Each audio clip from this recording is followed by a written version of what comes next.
What are some of the critical, and we don't have time, what are some of the critical things that must happen under the PCI for the country to be in a strong position by the end of the program when you do your final review in May 2029? Basically, why should the operations of the Goldbod not be on the books of the Bank of Ghana? Why do you think that the BOG should not do what you call quasi-fiscal operations? Explain that first.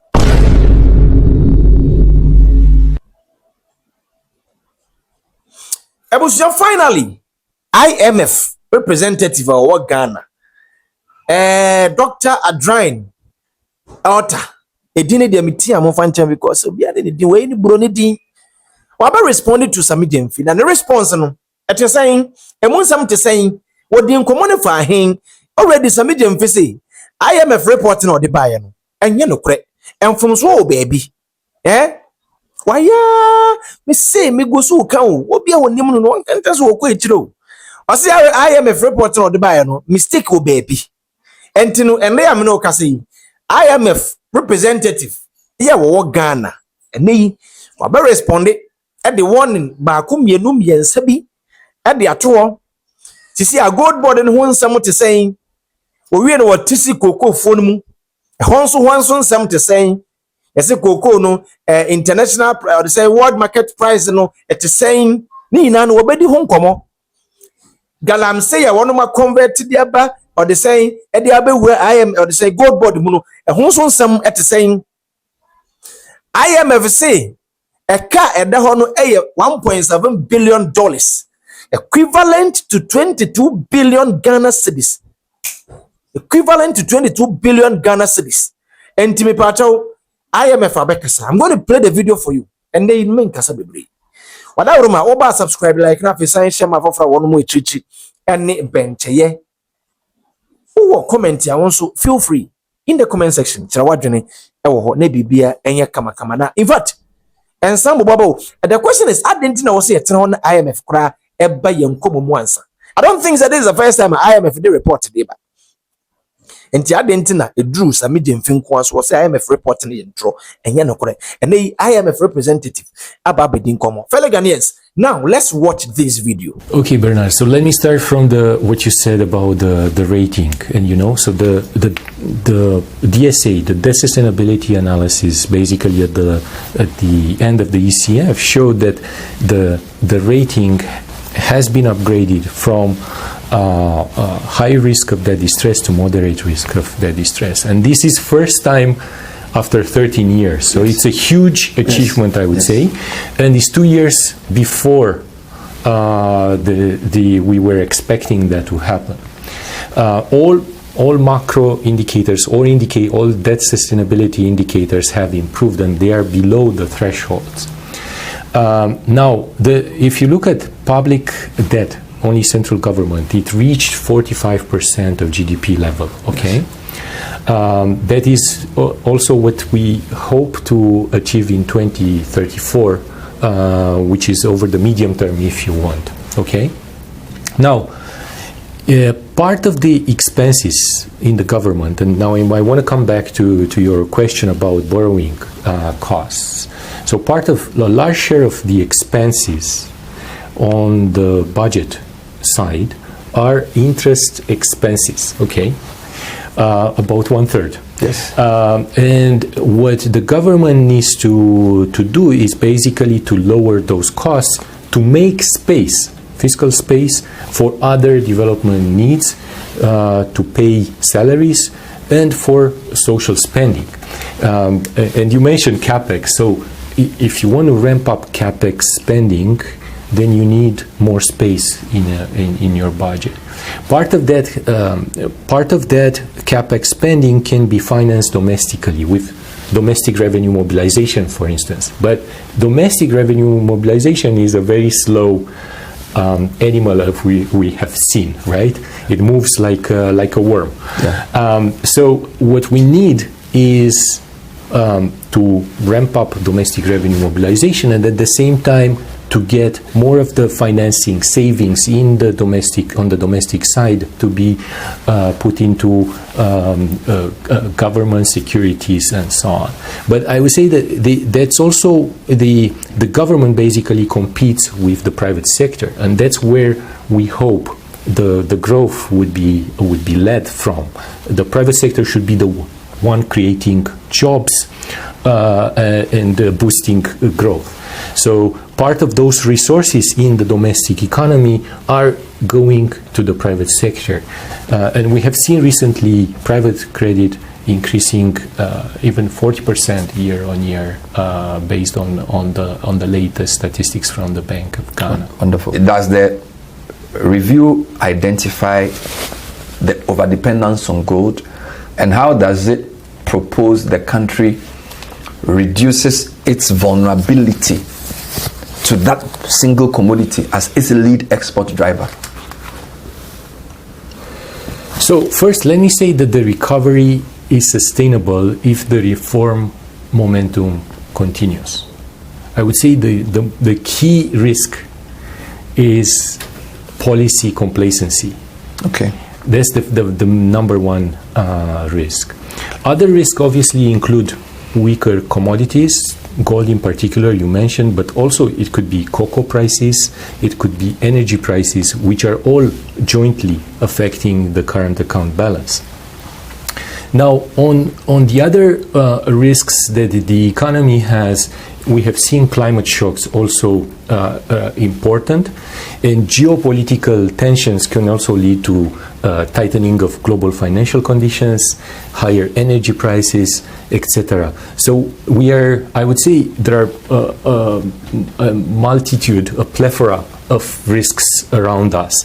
And I agree with you that gold, because of the concentration on the export side, gold prices are is a relevant risk for the economy, and that's why diversification is key. So moving into agro-processing, manufacturing, all the other services that are needed in the economy is key for the economy to remain resilient, and at the same time continue to build buffers, both external and domestic, is important to stay on top of the risks and the shocks. Basically, why should the operations of the Goldbod not be on the books of the Bank of Ghana? Why do you think that the BOG should not do what you call quasi-fiscal operations? Explain that first. Okay, so let's clarify a few things. First, gold plays a central role to the economy, and that helped higher export proceeds, helped with the stabilization of the cedi, helped with rebuilding reserves. Okay, so we have established that.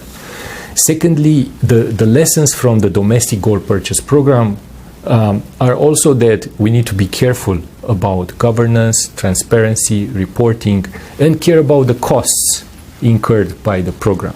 Now, the IMF analysis basically shows that the DGPP throughout its history has led to significant losses to the BOG, which ended up with equity of negative 7% at the end of roughly 7% at the end of 2025. Part of that was driven by the DDP. Part of it was driven by the DGPP, the Domestic Gold Purchase Program.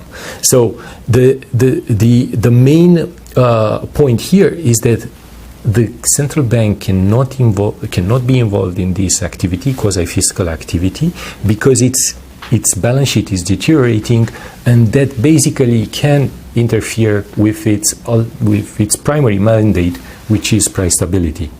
Okay, so how it can interfere is basically the central bank has operational costs, and it has cost for sterilization, and if it decides that this is too expensive, then it affects their balance sheet. They might not do that, and then you will see prices skyrocketing, and that's not something that we want to go back. So we want them to maintain price stability as their primary objective, and that's in the second one is central bank independence. That's key. When you talk about fiscal dominance, basically lending to the government, you need an independent central bank. The BOG should not lend to government entities. They should get that financing from the markets, from the commercial banks.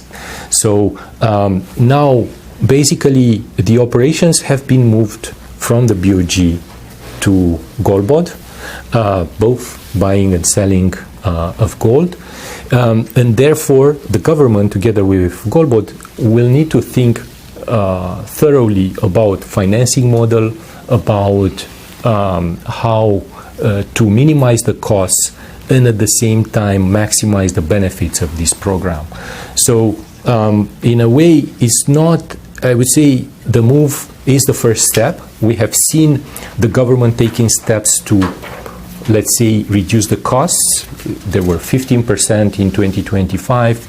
They're on the path to reducing that to 5%. And then they need to think whether scaling up this program can be sustained in the long term. What about the cocoa sector? I know the new cocoa bill has generated a bit of controversy. How important is the new reforms for the cocoa sector in making it viable? What are your thoughts on the cocoa sector? So the cocoa sector issues have been persistent for a few years, right? And we have seen in 2025-26, the season 25-26, when prices basically collapsed, that Cocoa Board was in difficulty of making payments to farmers, to LBCs, and so on. Now, those issues basically came on top of structural inefficiencies at Cocoa Board. So the new cocoa bill, which basically tries to address some of the issues in the turnaround strategy of Cocoa Board, are basically referring to the financing model, domestic financing or a mix between domestic and external financing. Second, it's about the pricing, the farm gate pricing, which has to be at least 70% of the free on-board FOB price in the international markets.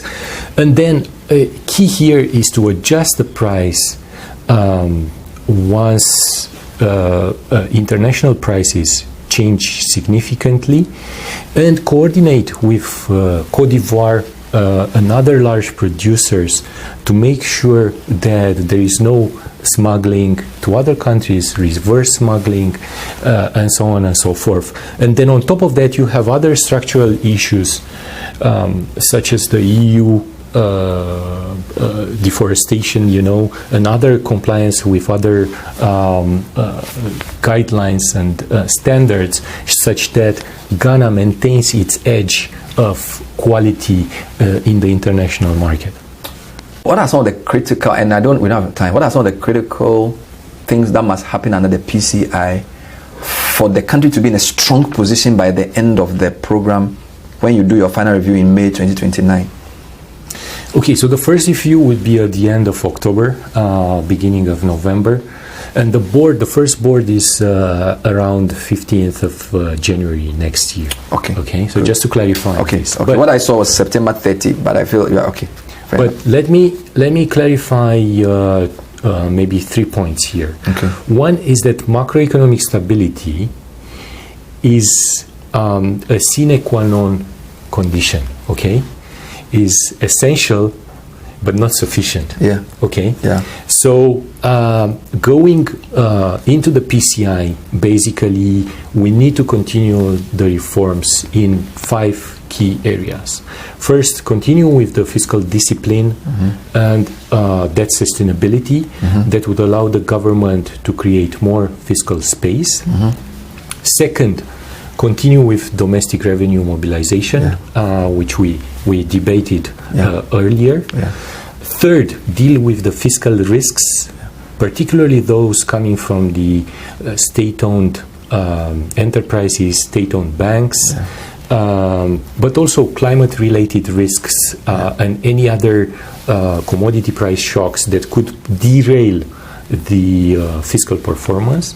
And then fourth, I would say, is key for the BOG, the Bank of Ghana, to continue strengthening FX operations framework and the monetary policy framework. At the same time, keep financial stability in place. And then finally, ultimately, is to advance structural reforms for job creation, inclusive growth, and private-led growth, ultimately. Development since program approval. And I just wanted a couple of clarifications. So I see gold price index, 2022 being the base year. Clearly, gold price have gone up. Real GDP growth done better than the program projected. Current account that does better. Revenue reserve coverage is better. Exchange rate is better. So public debt is lower. Which of these six is the driver? Because you did say some are policy, some are external. So gold price, real GDP, current account, reserve coverage, effective exchange rate, total public debt. If you wanted to explain to our audience which of these charts has been the most critical in the 3-year story, which would it be? So if you are only talking about the outperformance per se, you can see that gold prices are the ones that were actually much higher than expected. And that basically led to higher exports, particularly gold exports, which are now about 60% of total exports. And eventually that led to a much stronger current account balance. The corollary of that is two things. One, stronger than expected growth, and reserve accumulation much faster than initially expected. So our target, for instance, at the end of the ECF program was to achieve 3 months of import coverage. We were, at the end of 2025, already at about 4 months of import coverage. So all that basically shows you these positive terms of trade shock that ultimately led to the appreciation of the cedi, higher liquidity, FX liquidity, and eventually public debt came down faster than expected. But the gold leading to higher exports was not just a price issue. It will also be a quantity of gold mined, exported, and bought, right? So how does that play in? Now this is important because the discussion has not just been about the price. The Goldbod has been used to buy a lot of gold, and the government has essentially built its reserves at a much faster rate than expected. Was that so? What was the commentary on that? Is that okay? Because they are even talking about 15 months now, GAMRAP, right? Is it okay because they are thinking of what happened in 2022 and it says never again, so we're going to build enough buffers? Or are they doing it too much? Because that could come at the expense of other things. So just slight commentary around the aggressive purchase of gold and the building of reserves. So good question, Bernard. I think, so typically when you have higher prices, no matter what, you will be followed by higher production of that good. Because people and businessmen know that will lead to higher profits, right? It is clear that the production has also increased gradually in 2023, 24, 25. And part of it is due to this formalization of the gold sector, right? And there has been also already evidence that in PMMC, the predecessor of Goldbod, has already increased the formal gold brought in 2024.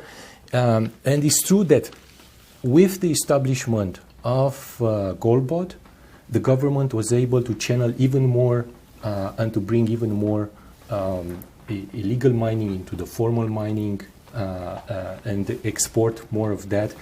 And those export proceeds basically brought back, led to higher liquidity in the FX market, the appreciation and stability of the cedi, and higher reserves. The government's objective is to have a nice paper number so it can get back on the external market. But it squeezed the expenditure too much. And people feel like they are not seeing, that's why people complain, we don't see the effect of the good macro performance in our pockets. Okay, so what is your, and by the way, chart figure 2 explains this point. So if you can put it up, the fact that a lot of the fiscal adjustment has been expenditure led. You said that yourself. There's a concern that it's too much. It should have been a better balance between revenue growth and a bit of expenditure moderation. But Atuforsen has really been almost ruthless on the expenditure side, and some people are concerned about that. What's your general commentary around that, using figure 2 to explain? So that's in some sense it's right what you said. The fiscal consolidation has been primarily led by the expenditure contraction. Yes. And this is in contrast to what we were hoping at the beginning of the ECF program, where we thought that revenue and expenditure will be equally contributing to the adjustment. Okay. Unfortunately, revenue collection and revenue to GDP ratio has underperformed. And you can see we were expecting about maybe 3 percentage points increase. Eventually, we only had 1 percentage point increase. So the PCI, now we are transitioning from the ECF to the PCI, the policy coordination instrument, will focus on the revenue mobilization, domestic revenue mobilization, because this will create fiscal space durable and will allow development spending for the government and social spending as well. The transition from the ECF to PCI basically will try to address this issue. And the focus there will be primarily on the improving the systems for the domestic revenue administration, for the GRA. So ITAS rollout is one of the main, I would say, reforms, the integrated tax administration system, which allows the GRA to run risk-based analytics.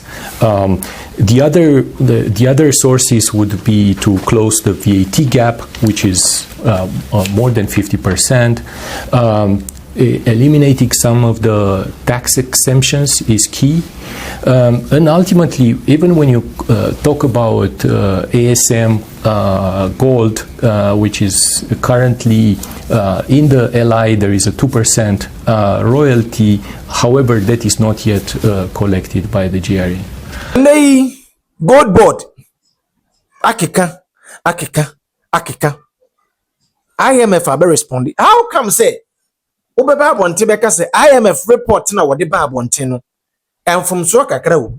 Like how? Say the senti. E ba the send na wo say wotimi kan sa. Na do wa ban so nti na te sa. IMF report na wode ba no. And from so na wo mu no, eno na de hin.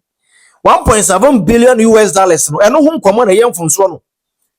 Anasa baby e wode kwahye na wo trem say yem from so. And they were ba bonte. Wababontin finally wabe break silence because I don't think say omufiti ya no omo the report ba bontin entino me de bia me kase sa aka we no e ba anya same de mfinko aka eye Ghana ka na sa initiatives no eno nso de ka bi beto ama Ghana ama ye na nanom kanso for na ebetua because sa initiative e ba yi yemfa na eni ho afi aba eno so de keba nti IMF mean this is the first time IMF the report ya ba Ghana but Sammy Gyamfi se enye ne kure nti oba be kasa wodi nkomo no wodi sere wakasa na wosere wobedwen se bia wodo wobedwen se bia wo ka bi ma wo he wobewie na wewie kuro be no do atofom se tim IMF no International Monetary Fund representative na akasa no na in fact the thing is Sammy Gyamfi se ekabiamba Goldbod me ba wo ekabiamba Goldbod but later on wasa be accept say though there are some losses and there are some losses no Sammy Gyamfi ma yehunu losses ko ma yehunu anu it is a feel say 1.7 billion dollars no ya dey to so anaso wono mo dey to so no say enrusa no aden na wo ma the actual figure IMF for the idea about saying no correct as I'm talking to you now you ma yehunu losses no one kasa what accept the losses wo no wo ma yehunu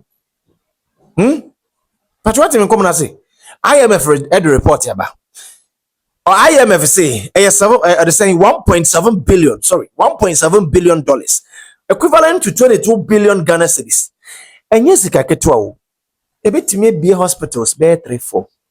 Aye, and there's a few as a way no the omodiabano, a yentan to send omodi assembly tools, what our now what did the actual figure at the abetua bonting Bank of Ghana almost on the figure emra metua bonting na entesa etisa Goldbod Sammy Gyamfi what our the money ye ni ho because sa can ba and am the taxes ya hodo once ya introduce tax bill of a sudden the free now beto ye triso ni etua na ye di tuaka but ya say enema we ebo na hura kosi but ya tax we free ha na we free ha eto ahodo na ye de abetua so na ye tua enti mo ye hunu figure because ye Ghana for we can call for it we can call for it enti mo ye hunu e kan weda ho no na mo ndai se mo de ade ne wada because you see I am a representative waba kasa it is Sammy Gyamfi wo be san be respond.